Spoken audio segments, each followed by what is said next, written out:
Hi hello friends, എല്ലാ കൂട്ടുകാർക്കും ഇന്നത്തെ എപ്പിസോഡിലേക്ക് സ്വാഗതം. അങ്ങനെ ഇഷിതയും നമ്മുടെ ആദ്യം കൂട്ടിയിട്ട് ബീച്ചിലൊക്കെ പോവാട്ടെ. അവിടെ പോയിട്ട് കളിച്ച് നടന്ന് ഭയങ്കര ആഘോഷമാക്കുകയാണ്. അപ്പോൾ ഒരു ഐസ്ക്രീം കാരനെ കാണുന്നുണ്ട്.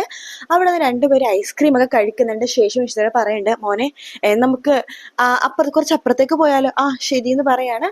അങ്ങനെ ഇഷിതയും അതുപോലെ തന്നെ ആദ്യം കൂടിയിട്ട് അവിടെ വണ്ടിയിൽ ഇങ്ങോട്ട് യാത്ര ചെയ്യുന്ന സമയത്ത് ഇഷിത ആ ഒരു ആക്സിഡന്റ് നടന്ന സ്പോട്ടിലേക്ക് ആദ്യനെ കൊണ്ടുപോകാട്ടോ. എന്നിട്ട് ചോദിക്കുന്നുണ്ട്, മോനെ മോൻ ഈ സ്ഥലം ഇതിനു മുമ്പ് കണ്ടിട്ടുണ്ടോ? ഈ സ്ഥലം പതുക്കെ ആലോചിച്ചാൽ മതി എന്നിങ്ങനെ പറഞ്ഞിട്ട് ഇഷിത വണ്ടിയിൽ നിന്ന് ഇറങ്ങുവാണ്. ശേഷം ആദ്യനെ ഇറക്കുന്നുണ്ട്. എന്നിട്ട് അവിടേക്ക് ഒന്ന് നോക്കി കാണാൻ വേണ്ടി ആദ്യം ഇങ്ങനെ വെറുതെ വിടുക കേട്ടോ. ആദ്യം അവിടേക്ക് ഇങ്ങനെ ചുറ്റും നോക്കുന്നുണ്ട്. മോനെ നോക്കിക്കും മോനെ, ഈ സ്ഥലത്ത് മോൻ ഇതിനു മുമ്പ് വന്നിട്ടുണ്ടോ? ഒന്ന് ആലോചിച്ച് നോക്കിക്കേ എന്ന് പറയുമ്പോഴേക്കും ആദ്യക്ക് എന്തൊക്കെയോ മനസ്സിലിങ്ങനെ കയറി കൂടുന്നുണ്ട്. പക്ഷെ ഒന്നും മനസ്സിലാവുന്നില്ല. വണ്ടികളുടെ ബഹളവും ശബ്ദമൊക്കെ മാത്രമേ കേൾക്കുന്നുള്ളൂ. ആ അമ്മ എന്താ? എനിക്കെന്തോ വണ്ടികളുടെ ബഹളവും ശബ്ദമൊക്കെ മാത്രമേ കേൾക്കുന്നുള്ളൂ. ആ സാരില്ല മോനെ, കുഴപ്പമൊന്നുമില്ല കേട്ടോ. നമുക്ക് 2 ജ്യൂസ് കുടിച്ചാലോ? ആ ശരി. എന്നിട്ട് ആ കടയിലേക്ക് പോകണം. ആദ്യം കഴിഞ്ഞ ദിവസം പോയി ചിപ്സ് മേടിച്ച കടയില്ലേ, ആ കടയിലേക്ക് പോവാട്ടോ. ചേട്ടാ 2 ജ്യൂസ്. അല്ല മോനെ, ഏത് ജ്യൂസാ വേണ്ടത്? അമ്മക്ക് ഏതാ വേണ്ടത്? അത് തന്നെ എനിക്കും മതി. ഓക്കെ, എങ്കിൽ 2 ലൈം ജ്യൂസ് എന്നിങ്ങനെ പറയാണ്. ആ സമയത്ത് ആ കടക്കാരൻ ജ്യൂസ് എടുക്കുന്ന സമയത്ത് ആദ്യയുടെ മുഖത്തേക്ക് ഒന്ന് നോക്കുവാട്ടോ. അല്ല, ഈ കുട്ടിയല്ലേ കഴിഞ്ഞ ദിവസം ഇവിടെ വന്നിട്ട് ആക്സിഡന്റ് ആയ കുട്ടി? അപ്പോഴേക്കും ആദ്യം ആക്സിഡന്റോ എന്ന് ചോദിക്കുന്നുണ്ട്. ഇഷിത പറയുന്നുണ്ട്, അതെ അതെ, ആ കുട്ടി തന്നെയാ. ഇപ്പൊ ഭേദമായി, കുഴപ്പമൊന്നുമില്ല. അല്ല നിങ്ങളാരാ? ഞാൻ അമ്മയാ. ആ അന്നൊരു സ്ത്രീ എടുത്തോണ്ട് പോയിട്ട് കണ്ടിട്ടുണ്ടായിരുന്നു. സ്ത്രീയോ? ഏത് സ്ത്രീ? അതൊന്നും ഓർമ്മയില്ല. മുഖം കണ്ടില്ലായിരുന്നോ? മുഖമൊന്നും വ്യക്തമായില്ല മാഡം എന്ന് പറയാണ്. ആ ശരിയെന്ന് ഇഷിത പറയുന്നുണ്ട്. ശേഷം രണ്ടുപേരും ലൈം ജ്യൂസ് ഒക്കെ കുടിച്ചിട്ട് അവിടെ അങ്ങനെ ഇരിക്കാട്ടോ. പിന്നീട് കാണിക്കുന്ന രചനേനെയാണ്. രചനയാണെങ്കിൽ അങ്ങോട്ടും ഇങ്ങോട്ടും ഒരു സമാധാനം ഇല്ലാതെ നടക്കുവാട്ടോ. അതിനുശേഷം ആദിയുടെ ആ ഒരു സ്കൂളിലെ മദർ ഉണ്ടല്ലോ, അവര് ആരൊക്കെ വിളിച്ചിങ്ങനെ പറയുന്നുണ്ട്, അതെ അതെ, ഒരു വിവരവും കിട്ടിയിട്ടില്ല. പോലീസിൽ കംപ്ലൈന്റ് ചെയ്യാൻ പറ്റത്തുമില്ല. പോലീസ് എൻക്വയറിക്ക് വന്നാൽ ആകെ നാണക്കേടാകും എന്നൊക്കെ പറഞ്ഞിട്ട് ഇങ്ങനെ ഫോണിൽ ഇങ്ങനെ സംസാരിക്കുവാണ്. ശേഷം ആ മദർ അടുത്തുള്ള മദറിനോട് ഇങ്ങനെ പറയുന്നുണ്ട്, നമ്മള് ആ പ്രൈവറ്റ് ഡിറ്റക്റ്റീവിനെ ഏൽപ്പിച്ചിട്ടില്ലേ, നമുക്ക് 2 ദിവസം കൂടി നോക്കാം. അതിനുശേഷം ഇൻഫർമേഷൻ ഒന്നും കിട്ടില്ലെങ്കിൽ എന്തായാലും എന്തെങ്കിലുമൊക്കെ ചെയ്തേ പറ്റൂ എന്നിങ്ങനെ സംസാരിച്ചുകൊണ്ടിരിക്കുകയാണ്. അപ്പോഴേക്കും അവിടേക്ക് നമ്മുടെ രചന ഫോണിൽ വിളിക്കുന്നുണ്ട് കേട്ടോ. ഹലോ, ഹലോ, ആരാ എന്ന് മദർ ചോദിക്കുമ്പോൾ, മദർ നമസ്കാരം, ഞാൻ അവിടെ പഠിക്കുന്ന ആദി മഹേഷിന്റെ മദറാണ്. എനിക്കൊന്ന് ആദ്യത്തെ സംസാരിക്കണമായിരുന്നു. നോക്ക് രചന, നിങ്ങൾക്ക് ഇവിടുത്തെ റൂൾസ് ആൻഡ് റെഗുലേഷൻസ് ഒന്നും അറിയില്ലേ? സൺഡേ മാത്രമേ ഫോണിൽ സംസാരിക്കാൻ പറ്റുള്ളൂ. അല്ല, എനിക്ക് അത്യാവശ്യമായിട്ടൊന്ന് മോനോട് സംസാരിക്കണമെന്ന്, ഒന്ന് കണക്ട് ചെയ്ത് തരാമോ എന്ന് ചോദിക്കുകയാണ്. സോറി, അതിന് പറ്റില്ല. അല്ല, ഇന്ന് അവന് എത്ര മണിക്കാണ് സ്കൂളിൽ എത്തിയത്? രാവിലെ എത്തിയായിരുന്നു. ആദ്യം കുഴപ്പമൊന്നുമില്ല. പിന്നെ ഞാൻ കുറച്ച് തിരക്കിലാണ് രചന, പിന്നീട് സംസാരിക്കാം എന്ന് പറഞ്ഞിട്ട് ഫോം വെക്കുവാണ്. ശേഷം ആ മദർ പറയുന്നുണ്ട്. അപ്പൊ അടുത്ത മദറിനോട് പറയുന്നുണ്ട്, എത്ര നാളിങ്ങനെ കള്ളം പറയേണ്ടി വരും? 2 ദിവസം കൂടി നോക്കാം എന്നൊക്കെ പറയാണ്. രചനയാണെങ്കിൽ ആകെ ടെൻഷൻ അടിച്ചിട്ട് അങ്ങോട്ടും ഇങ്ങോട്ടൊക്കെ നടക്കുവാട്ടോ. ആകാശ് വരുന്നുണ്ട്. എന്താ രചന, എന്തു പറ്റി? ആകാശ്, ഞാൻ ആദ്യം സ്കൂളിൽ വിളിച്ചായിരുന്നു ആദ്യം സംസാരിക്കാനായിട്ട്. പക്ഷെ അവര് അതിനെ കണക്ട് ചെയ്ത് തരുന്നില്ല. തനിക്ക് അവിടുത്തെ റൂൾസ് ആൻഡ് റെഗുലേഷൻസ് അറിയാവുന്നതല്ലേ? അവർ ഞായറാഴ്ച മാത്രമല്ലേ ഫോൺ സംസാരിക്കാൻ പറ്റുള്ളൂ. എന്നാലും എന്തൊക്കെയോ മുടന്തെന്നായ അവർ പറഞ്ഞുകൊണ്ടിരിക്കുക. എനിക്കെന്തോ പേടിയാവുന്നു ആകാശ്. അവൻ എന്തോ സംഭവിച്ചിട്ടുണ്ട്. എന്റെ മനസ്സ് പറയുന്നു. എന്ത് സംഭവിക്കാനാ? തനിക്ക് വേറെ ടെൻഷൻ കൊണ്ട് ആലോചിച്ച് കൂട്ടുന്നതായിരുന്നു. അങ്ങനെയൊന്നുമില്ല. എനിക്കെന്തോ വരാത്ത പേടി പോലെ. ഒന്നുമില്ലടോ. ഞാൻ ഒരു കാര്യം ചെയ്യാം, മുകളിലുള്ള ആൾക്കാർക്ക് സംസാരിച്ചിട്ടേ ആദ്യത്തെ സംസാരിക്കാനുള്ള ഒരു സാങ്ഷൻ വാങ്ങിക്കാം. അതിനുശേഷം നമുക്ക് സംസാരിക്കാം, പോരെ? മതി എന്ന് പറയാണ്. അതിനുശേഷം ആകാശം അവിടെ നിന്ന് പോകുന്നുണ്ട്. രചനയ്ക്ക് ആകെ ടെൻഷൻ ആവും കേട്ടോ. പിന്നീട് കാണിക്കണം നമ്മുടെ ഇഷിതേനും അതുപോലെ തന്നെ ആദീനെയാണ്. അവരൊരു ടെക്സ്റ്റൈൽസിൽ വന്നിരിക്കുക കേട്ടോ. ടെക്സ്റ്റൈൽ വെച്ചിട്ട് ഇഷിത പറയുന്നുണ്ട്, മോന് ഇഷ്ടപ്പെട്ട ഡ്രസ്സൊക്കെ മോൻ സെലക്ട് ചെയ്തോട്ടോ എന്ന് പറയാണ്. ശേഷം ഇഷിതയും കുറച്ച് ഡ്രസ്സൊക്കെ ഇങ്ങനെ നോക്കുന്നുണ്ട് കേട്ടോ. അതിൽ വില കൂടിയ ഒരു ഡ്രസ്സ് നമ്മുടെ ഇഷിത എടുക്കുവാണ്. മോനെ ഇതെങ്ങനെയുണ്ട്? മോൻ ഇഷ്ടമായോ നോക്കിക്കേ എന്ന് പറയുമ്പോഴേക്കും ആദ്യം ആ ഡ്രസ്സ് നോക്കുകയാണ്. ശേഷം അതിന്റെ പ്രൈസ് കോഡ് നോക്കുമ്പോഴേക്കും അതിന് വില കുറച്ച് കൂടുതലാണ് കേട്ടോ. പെട്ടെന്ന് ആദ്യക്ക് പഴയ ഒരു കാര്യം ഓർമ്മ വരാണ്.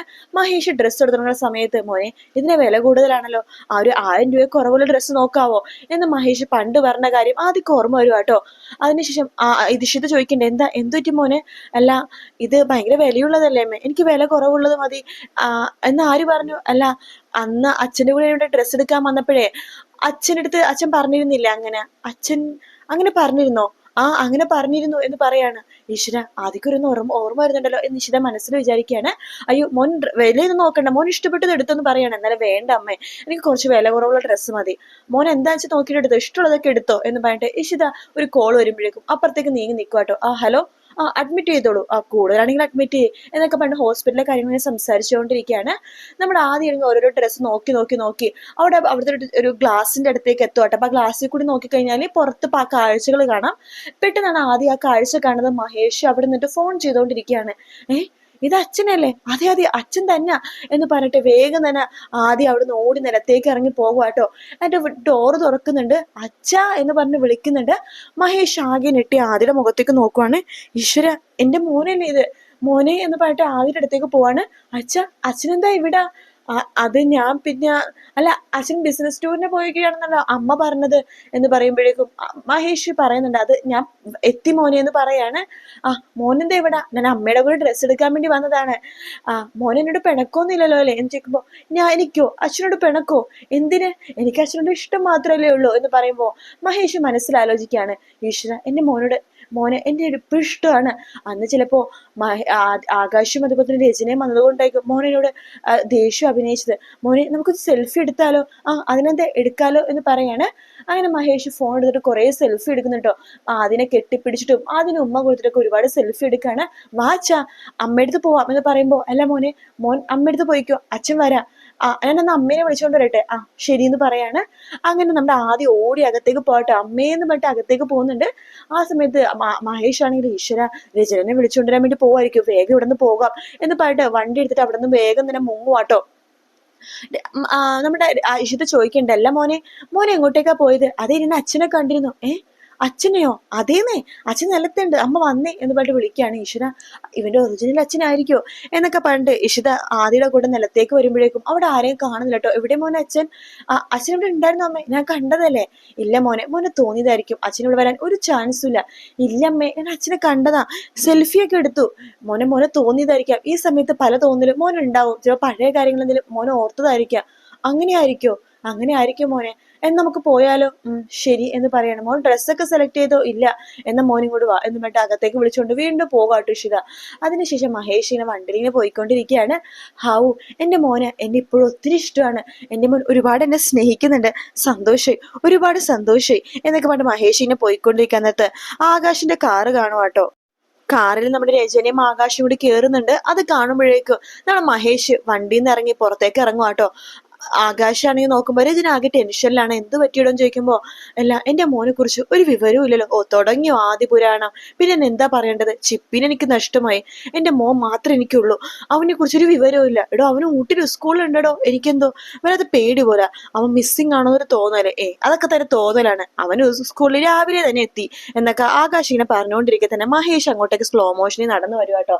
ശേഷം മഹേഷിനെ നമ്മുടെ രചനയും അതുപോലെ തന്നെ ആകാശവും കാണുന്നുണ്ട്. മഹേഷ് അവരുടെ അടുത്തേക്ക് വന്നതിന് ശേഷം ഡോറിൽ ഇങ്ങനെ മുട്ടുവാണ്. ആകാശാണെങ്കിൽ ഡോറിന്റെ ഗ്ലാസ് ഇങ്ങനെ തുറക്കുന്നുണ്ട്. എന്താടാന്ന് ചോദിക്കുമ്പോ, അതെ, എന്റെ മോൻ എവിടെ പോയിന്നാ പറഞ്ഞത്? ഊട്ടിയിൽ സ്കൂളിലല്ലേ? എന്നാ അവന് ഊട്ടിയിൽ സ്കൂളിലൊന്നും പോയിട്ടില്ല. അവനെ ഇവിടെ വെച്ച് ഞാൻ കണ്ടിടാ, ടെക്സ്റ്റൈൽ വെച്ചിട്ട്. എന്റെ മോൻ എന്നെ തിരിച്ചറിഞ്ഞു. ഈ രക്തത്തെ തിരിച്ചറിഞ്ഞു പറയുന്നില്ലേ, അത് തന്നെ. ഇനി ഞാൻ എന്റെ മോനും എന്റെ വരുതിയിലാക്കും. അവനും കുറച്ചു നാൾ കഴിയുമ്പോ പറയും അവന്റെ അച്ഛനെ മതിയെന്ന്. അവനും എന്റെ കൂടെ വരും. ചിപ്പി വന്ന പോലെ തന്നെ നീ നോക്കിക്കോടാ എന്ന് പറയണ. നിങ്ങൾ തോറ്റുപോകും. എന്നെ ഒരുപാട് ഇഷ്ടമാണ്. നിനക്ക് വേണമെങ്കിൽ ഞാൻ കാണിച്ചു തരാം. നിങ്ങൾ രണ്ടുപേരുടെ ഫോണിലേക്ക് ഞാൻ 2 വീഡിയോ ഇമേജസ് ഒക്കെ അയച്ചിട്ടുണ്ട്, നോക്കിക്കേ.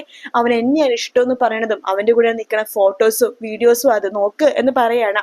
അപ്പൊ രചനയും ആകാശം ഫോട്ടോയും വീഡിയോ ഒക്കെ നോക്കുന്നുണ്ട്. അവരാകെ ഞെട്ടിപ്പോവാണ്. കണ്ടോടാ, ഇതാ ഞാൻ പറഞ്ഞത്, രക്തത്തെ തിരിച്ചറിയുന്നത്. അവൻ എന്റെ കൂടെ വരോടാ, നീ എണ്ണി തീർത്തോടാ ദിവസങ്ങൾ എന്ന് പറഞ്ഞിട്ട് മഹേഷ് അവിടെ നിന്ന് പോകുവാട്ടോ.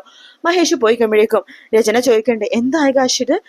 നോക്കി ആദ്യം കാണുന്നുണ്ടെങ്കിൽ അയാളുടെ കൂടെ നിന്നിട്ട് ഫോട്ടോ ഒക്കെ എടുത്തിരിക്കുന്നു. അത് ഇപ്പത്തെ ഫോട്ടോ ആയിരിക്കില്ല രചന, മുമ്പത്തെ ഫോട്ടോ ആയിരിക്കും. അങ്ങനെയല്ല, എന്റെ അമ്മോൻ സ്കൂളിൽ എത്തിയിട്ടില്ല. അവനെ ആ മഹേഷ് ഒളിപ്പിച്ചിരിക്കുക വീട്ടില്. അവനെ ബ്രെയിൻ വാഷ് ചെയ്യാൻ വേണ്ടിട്ട് അവനെ മഹേഷ് കോടതി കൊണ്ടുവരും. എന്നിട്ട് പറയും എന്നെ വേണ്ട, മഹേഷിനെ മതിയെന്ന്. മഹേഷ് അവനെ സ്വന്തമാക്കും. അങ്ങനെയെങ്കിൽ എനിക്ക് പിന്നെ ജീവിച്ചിട്ട് എന്താ കാര്യം എന്നൊക്കെ പറയുമ്പോ ആകാശ് ഇങ്ങനെ ഇരുന്ന് ആലോചിച്ചുകൊണ്ടിരിക്കാട്ടോ. പിന്നീട് കാണിക്കുന്ന ഹോസ്പിറ്റലാണ്. ഇഷിതടുത്ത് ന്യൂറോളജിസ്റ്റ് ചോദിക്കണ്ട, നിങ്ങൾ എത്തിയോ? എന്തായി? വലിയ ഇമ്പ്രൂവ്മെന്റ് ഉണ്ടായോ? അവനെ പരിചയമുള്ള ആരെങ്കിലും കണ്ടോ? ഇല്ല, ആരെയും കണ്ടില്ല. എന്തിനു ഇമ്പ്രൂവ്മെന്റ് എന്തെങ്കിലും പറഞ്ഞോ? അങ്ങനെ ഇമ്പ്രൂവ്മെന്റ് ഒന്നും തോന്നിയില്ല ഡോക്ടർ എന്ന് പറയാണ്. എന്നാലും വളരെ അത്ഭുതം തോന്നുന്നു ഡോക്ടർ എനിക്ക്. ഈ കുട്ടി മിസ്സായിട്ടും അവരുടെ പാരന്റ്സ് ആരും അന്വേഷിക്കുന്നില്ലല്ലോ എന്ന് ആലോചിച്ചിട്ടാണ്. അപ്പൊ അവൻ ഈ നാട്ടുകാരനായിരിക്കില്ല ഡോക്ടർ എന്ന് പറയാണ് ന്യൂറോളജിസ്റ്റ്. അതിന് ശിക്ഷിത പറയുന്നുണ്ട്, പിന്നെ ഒരു സംഭവം ഉണ്ടായി. ടെക്സ്റ്റൈൽസിൽ വെച്ചിട്ട് അവൻ മഹേഷിനെ കണ്ടു എന്ന് തോന്നുന്നു. അവൻ അച്ഛനെ കണ്ടു എന്ന് പറഞ്ഞ് പുറത്തേക്ക് ഓടിപ്പോയായിരുന്നു. എന്നെ വിളിച്ച് പോയപ്പോഴേക്കും മഹേഷ് അവിടെ നിന്ന് പോയിരുന്നു തോന്നുന്നു. മഹേഷിനേക്ക് കണ്ടത്. ചിലപ്പോൾ മഹേഷ് വെച്ചിട്ടുണ്ടാവുക ഏതെങ്കിലും ഒരു കുട്ടി ചിലപ്പോൾ തെറ്റിദ്ധരിച്ച് അച്ഛാന്ന് വിളിച്ചെന്ന് വിചാരിച്ചിട്ട് മഹേഷും അവിടെ നിന്ന് പോയിട്ടുണ്ടാവുമായിരിക്കും. എന്തായാലും അവന് വേറെ ഇമ്പ്രൂവ്മെന്റ് ഒന്നും കണ്ടായിട്ട് എനിക്ക് തോന്നുന്നില്ല എന്ന് പറയാണ്. സാരില്ല, എല്ലാം ശരിയാവും. 2-3 ദിവസമായിട്ട് ചിപ്പി എന്നെ ചിപ്പിയുടെ കൂടെ നിൽക്കാത്തതിന്റെ പരിഭവമുണ്ട് ചിപ്പിക്ക്. കരച്ചിലൊക്കെയാണ്. ഇന്നെന്തായാലും എനിക്ക് വീട്ടിൽ പോകണം നേരത്തെ. ആദ്യം ഉറക്കിയിട്ട് വേണം പോകാനായിട്ട്. എങ്കിൽ ഇഷിത ആദ്യം റൂമിലേക്ക് പോയിക്കോ എന്ന് പറയാണ്. ആ റൂമിലേക്ക് പോകാൻ വേണ്ടി പോകുമ്പോഴേക്കും ആദ്യം ഒരു ബുക്സ് ഒക്കെ ഇങ്ങനെ വായിച്ചുകൊണ്ടിരിക്കാട്ടോ. അങ്ങനെ ഇഷിത റൂമിലേക്ക് വരുന്നുണ്ട്. ഇഷിത ആദ്യം ചോദിക്കണ്ട, ആഹാ നമുക്ക് ഉറങ്ങണ്ടേ എന്ന് ചോദിക്കുകയാണ്. ഉറങ്ങണം എന്ന് പറയാണ്. അല്ല അമ്മ ഇത് എവിടെയായിരുന്നു? ഞാൻ മോനെ ചികിത്സിക്കുന്ന ഡോക്ടറെ ഒന്ന് കാണാൻ വേണ്ടി പോയതാണ്. അതിനെനിക്ക് രോഗമൊന്നും ഇല്ലല്ലോ അമ്മേ. ദേ നേരത്തെ മേല് വേദന പോലും ഇപ്പൊ ഇല്ല. അതെ മോനെ ശരീരത്തിലല്ലല്ലോ മനസ്സിനല്ലേ അസുഖം. അതുകൊണ്ട് അതിന്റെ കാര്യങ്ങൾ സംസാരിക്കാൻ പോയതാ. അത് ഇങ്ങനെ നിന്നാ മതിയോ? ഉറങ്ങണ്ടേ? അതെ അമ്മ, ഞാൻ ഒരു കാര്യം ചോദിച്ചോട്ടെ? ചോദിച്ചോ. നമ്മുടെ ഫാമിലി ബിഗ് ഫാമിലിയാന്ന് അമ്മ പറഞ്ഞല്ലോ, പിന്നെന്താ അവരാരും എന്നെ കാണാൻ വരാത്തത്? അതോ അവരാരെങ്കിലും കാണാൻ വരാത്തത് കാരണമാണോ മോനെ അറിയേണ്ടത്? അവരൊക്കെ കാണാൻ വരും കേട്ടോ മോനെ. ഞാൻ അവരെയൊക്കെ പരിചയപ്പെടുത്തരാം ഫോണില്. അച്ഛനെ കണ്ടല്ലോ അല്ലെ? ഇന്ന് കണ്ടും ചെയ്തില്ല. കണ്ടു. ഇനി അടുത്ത ആളെ പരിചയപ്പെടുത്തരാം. ദേ ഇതാണ് അച്ചാച്ചൻ, അച്ഛന്റെ അച്ഛൻ. ഇത് അച്ചമ്മ. അച്ചമ്മ വില്ലത്തിയാണല്ലോ, എന്ത് കൊണ്ണ എന്ന് പറയുമ്പോഴേക്കും ഇഷിത ചിരിക്കും കേട്ടോ. ഇനി ഞാനേ ഇത് എന്റെ ഫാമിലിനെ, അതായത് അമ്മയുടെ ഫാമിലിനെ പരിചയപ്പെടുത്തി തരാം. ഇതാണ് അമ്മയുടെ അച്ഛൻ, ഇത് അമ്മയുടെ അമ്മ, ഇത് സുചിത്ര എന്നൊക്കെ പറഞ്ഞ ഓരോരുത്തരെ പരിചയപ്പെടുത്തി കൊടുക്കുകയാണ്. എന്നിട്ട് ആദ്യം ഇങ്ങനെ ചിരിക്കുന്നുണ്ട്. ഇനി മോൻ കിടന്നോ കേട്ടോ എന്ന് പറയാണ്. അതിനുശേഷം ലൈറ്റൊക്കെ ഓഫ് ചെയ്ത് ഇഷിത അവിടെ നിന്ന് പോകുന്നുണ്ട്. പിന്നീട് കാണിക്കുന്ന സ്വപ്നവലിനെയും മഞ്ജിമേനെയാണ് കേട്ടോ. സ്വപ്നവനാണെങ്കിൽ മഞ്ജിമ അടുത്ത് പറയണ്ട, അയ്യോ മോളെ പറഞ്ഞതൊക്കെ തെറ്റായി പോയാലോ, നമ്മൾ എങ്ങനെ ഇഷിതനെ ഫേസ് ചെയ്യും? അതെ എന്ത് ചെയ്യുമേ? നീയാണ് എനിക്ക് പുക കയറ്റി തന്നത്, ഇനിയിപ്പൊ എന്ത് ചെയ്യും നീ തന്നെ പറ. നമുക്ക് അച്ഛനെ മീഡിയേറ്ററാക്കി സംസാരിച്ചാലോ? അതെ രാമൻ വരുന്നുണ്ട്. രാമ തെറ്റി പറ്റിപ്പോയി രാമ, അറിയാതെ ഇഷിതൻ അങ്ങനെയൊക്കെ പറഞ്ഞു. ഇനി എന്ത് ചെയ്യും? രാമനൊന്ന് അവളോട് സോറി പറയാവോ? ഞാനോ? നിങ്ങൾക്കേ മാപ്പ് പറയുന്ന ഒരു അവസരം ഞാൻ ഉണ്ടാക്കി തരാം. രണ്ടുപേരും ഗംഗാനദി പോയിട്ടെ 100 വട്ടം ഇങ്ങനെ മുങ്ങിത്താഴ്. മഞ്ജിമ മുങ്ങണ്ട, മഞ്ജിമക്കളുടെ ഭാരം താങ്ങാൻ ഗംഗാനദിക്ക് താങ്ങില്ല. എന്തൊക്കെ വൃത്തികളാണ് നിങ്ങൾ പറഞ്ഞത്? ചേട്ടന്റെ ഭാര്യ അനിയനായിട്ട് രഹസ്യബന്ധം എന്ന രീതിയിലാണ് നിങ്ങൾ പറഞ്ഞത്. നാണക്കേട്. അയ്യോ അത് അറിഞ്ഞില്ലല്ലോ രാമ. അവള് ഇഷിത അവനെയാണ് കാണാൻ പോയെന്ന്. ഇനിയിപ്പൊ എന്ത് ചെയ്യും? അവളെ മുഖത്തൊക്കെ മടിയാവുന്നു രാമ. ഇഷിത എടുത്ത് അവൻ സത്യങ്ങളൊക്കെ പറഞ്ഞു. അപ്പൊ അവളെന്താ പറഞ്ഞത്? അതെ ചേട്ടൻ അംഗീകരിക്കുമ്പോ അവളും അംഗീകരിക്കുന്നു അനിയനായിട്ട്. അതാണ് പക്വത. നിങ്ങൾക്ക് ഇല്ലാത്ത സംഭവം കേട്ടല്ലോ. അയ്യോ രാമ, ഇനി എന്ത് ചെയ്യും രാമ? ഇഷിത വരുമ്പോ രണ്ടുപേരും മാപ്പ് പറ എന്ന് പറഞ്ഞുകൊണ്ടിരിക്കെ തന്നെ മഹേഷ് അങ്ങോട്ടേക്ക് വരുവാണ്. ഇഷിത വന്നോന്ന് ചോദിക്കുമ്പോ വന്നിട്ടില്ല. എന്തായാലും ഭയങ്കര സന്തോഷം. ഞാൻ ഇന്ന് ആദീനെ കണ്ടു. എന്നിട്ട് അവൻ അച്ഛാന്ന് പറഞ്ഞു ഓടി വന്നു. എന്നിട്ട് എന്ന് ചോദിച്ചുകൊണ്ടിരിക്കെ തന്നെ നമ്മുടെ ഇഷിത വാതിൽ തുറന്ന് അങ്ങോട്ടേക്ക് വരുന്ന ഒരു ഭാഗത്തോട് കൂടിയിട്ടാട്ടോ എപ്പിസോഡ് തീരുന്നത്. നാളത്തെ പ്രൊമോയിൽ കാണിക്കുന്നത് അത് അങ്ങനെ നമ്മുടെ ഇഷിതയാണെങ്കിൽ സത്യങ്ങളൊക്കെ മഹേഷിനോട് പറയുന്നുണ്ട് കേട്ടോ. മഹേഷ് അത് ഒരു ആക്സിഡന്റ് ഉണ്ടായിരുന്നു ഒരു കുട്ടിയായിട്ട്. ആ കുട്ടിയുടെ ഇപ്പൊ ഓർമ്മയൊക്കെ നഷ്ടപ്പെട്ടു. അവന്റെ പേര് ഇഷാദ് എന്നാണ് ഞാൻ ഇട്ടേക്കണ പേര്. ആ കുട്ടിയുടെ അടുത്ത് മഹേഷാണ് അവന്റെ അച്ഛൻ എന്നാണ് ഞാൻ പറഞ്ഞത്. ഇന്ന് മഹേഷ് കണ്ട കുട്ടി അവനാ എന്ന് പറയുമ്പോ മഹേഷ് ആകെ ഞെട്ടിപ്പോകുക കേട്ടോ. ശേഷം ആകാശിനോട് രചന ഒരു തന്റെ സംശയങ്ങൾ പറയാണ്. ആകാശ് എന്തോ തപ്പി തടണ പോലെ രചനക്ക് തോന്നുന്നുണ്ട്. രചന ചോദിക്കണ്ടേ, അല്ല ആദിയുടെ കാര്യം പറയുമ്പോ ആകാശിന് എന്താ വല്ലാത്തൊരു അങ്കലാപ്പ് പോലെ എന്ന് പറയുമ്പോ ആകാശിനാണെങ്കിൽ എന്ത് പറയണമെന്ന് അറിയില്ല. ഇഷിത ആണെങ്കിൽ പറയുന്ന കാര്യങ്ങളൊക്കെ കേട്ടിട്ട് മഹേഷ് ആണെങ്കിൽ ആകെ ടെൻഷനായിട്ട് അന്താളിച്ച് നിൽക്കുന്ന ഭാഗമായിട്ട് പ്രൊമോയിൽ കാണിച്ചത്. വീഡിയോ ഇഷ്ടപ്പെടുകയാണെങ്കിൽ ലൈക്ക് ചെയ്യാനും സബ്സ്ക്രൈബ് ചെയ്യാനും കമന്റ് ചെയ്യാനും മറക്കല്ലേ. മറ്റൊരു വീഡിയോ ആയിട്ട് വീണ്ടും കാണാം. Take care, bye bye.